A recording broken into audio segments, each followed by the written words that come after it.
Halo, di sini saya akan menjelaskan tentang analisis perubahan sistem dalam komunikasi organisasi.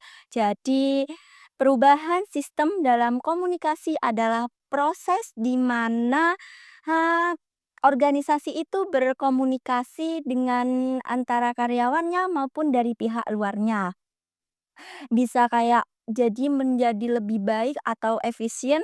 Hal tersebut kayak bisa melibatkan tentang perubahan dalam cara informasi yang disampaikan atau alat yang digunakan untuk berkomunikasi atau interaksi di dalam organisasi. Misalnya, jika sebelumnya sebuah organisasi hanya menggunakan email untuk berkomunikasi secara internal, perubahan sistem bisa beralih ke aplikasi pesan instan seperti Microsoft Teams untuk mempermudah komunikasinya agar tujuannya lebih efektif, lebih cepat, dan mudah untuk bekerja lebih baik dalam komunikasi organisasinya. Jadi, sistem perubahan komunikasi organisasi adalah upaya untuk menyesuaikan cara komunikasi dalam perkembangan teknologi atau kebutuhan organisasi yang terus berubah.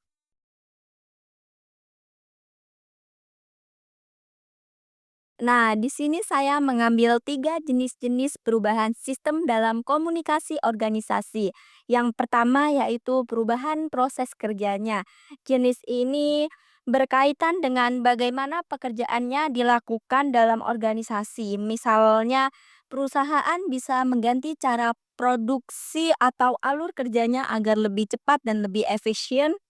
Hal tersebut termasuk perubahan dalam prosedur operasionalnya, cara melayani pelanggannya itu bagaimana, atau penggunaan teknologi baru untuk mendukung pekerjaannya. Yang nomor dua yaitu perubahan teknologi. Perubahan ini melibatkan adopsi atau penerapan teknologi baru dalam komunikasi organisasi. Misalnya, perusahaan mulai menggunakan perangkat lunak baru untuk mengelola data atau mengganti sistem manual dengan sistem otomatis yang lebih canggih. Teknologi dapat meningkatkan produktivitas dan membantu organisasi lebih kompetitif. Yang ketiga yaitu perubahan budaya organisasi. Budaya organisasi ini adalah cara-cara yang diterima dan dilakukan oleh anggota organisasi dalam berinteraksi dan bekerja. Perubahan budaya ini melibatkan perubahan nilai, keyakinan, sikap, atau perilaku dalam organisasi. Misalnya, jika perusahaan ingin menciptakan budaya kerja yang lebih inklusif atau kolaboratif, mereka mungkin akan mengubah cara tim bekerja sama atau mengadakan pelatihan untuk membangun nilai-nilai yang baru.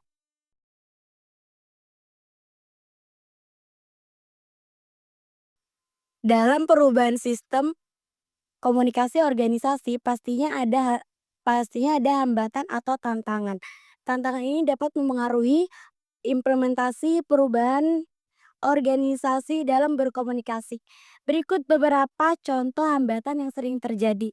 Yang pertama yaitu resistensi terhadap perubahan. Jadi, ada beberapa karyawan lama yang masih belum siap dengan perubahan yang baru. Seperti contohnya seperti ini, kalau, mmm, karyawan merasa kesulitan, atau tidak ingin belajar menggunakan aplikasi baru tersebut, sehingga bisa menghambat adopsi perubahan dan mengurangi efektivitas sistem komunikasi yang baru.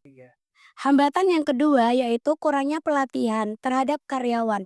Jika karyawan tidak memahami, sistem perubahan yang baru, maka, karyawan tersebut tidak bisa menggunakannya dengan maksimal. Contoh misalnya jika sebuah perusahaan mengganti sistem email dengan aplikasi chat baru, tetapi tidak memberikan pelatihan yang memadai. Banyak karyawan yang mungkin tetap memilih untuk menggunakan email karena merasa lebih familiar. Hambatan yang ketiga yaitu kurangnya dukungan dari pimpinan atau manajer. Jika para pemimpin tidak menunjukkan komitmen terhadap perubahan, maka karyawan juga akan mengikuti sifat pemimpin. Jadi perubahan baru tidak akan berjalan dengan maksimal.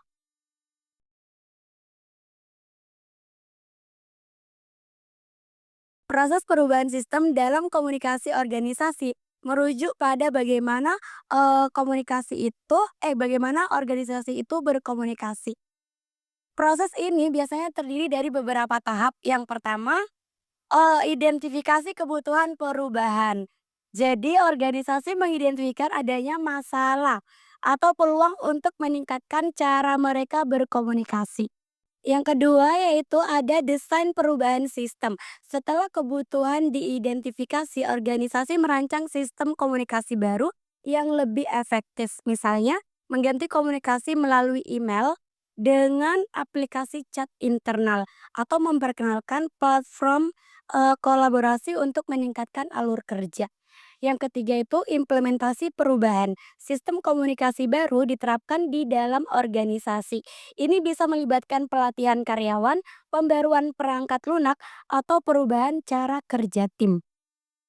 Proses perubahan sistem dalam organisasi komunikasi seringkali terjadi untuk mengikuti zaman, untuk mengefisiensi kerja atau menciptakan lingkungan kerja yang lebih transparan dan kolaboratif.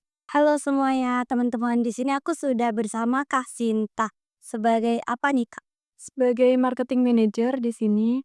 Oke, jadi ini perusahaan apa, Kak? Perusahaan yang bergerak di industri fashion, khususnya sepatu merek Vans sih. Perusahaan ini udah berdiri tahun berapa? Sudah berapa tahun? Sebenarnya kalau berdirinya itu dari tahun 2022, cuma kita penjualan secara masifnya itu mulai 2023 sih. Oh, kalau gitu ini Kak, aku izin mau tanya-tanya ya, lebih dalam. Oke. Oke, baik. Nah, jadi aku perwakilan dari temanku ingin menanyakan ya, Kak, tadi yang sudah dijelasin gitu. Nah, aku ingin menanyakan ini, Kak. Nah, alasan apa sih alasan utama perusahaan melakukan perubahan sistem gitu, Kak? Alasan utama kita melakukan perubahan sistem, ini maksudnya sistem marketingnya, sistem penjualannya, atau sistem apanya? Sistem komunikasi dalam ini juga dari atasan ke bawahan sama penjualannya juga. Oke, kalau dari atasan ke bawahan, kalau dulu sih, sedikit bercerita ya, kalau dulu kita kan penjualannya tuh secara personal gitu, teman-teman.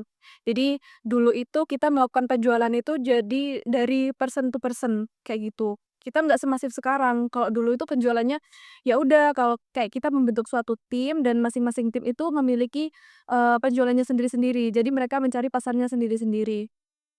Cukup itu doang dari atasan sama bawahan. Bawahannya tuh ya kayak reseller lah istilahnya kalau dulu itu.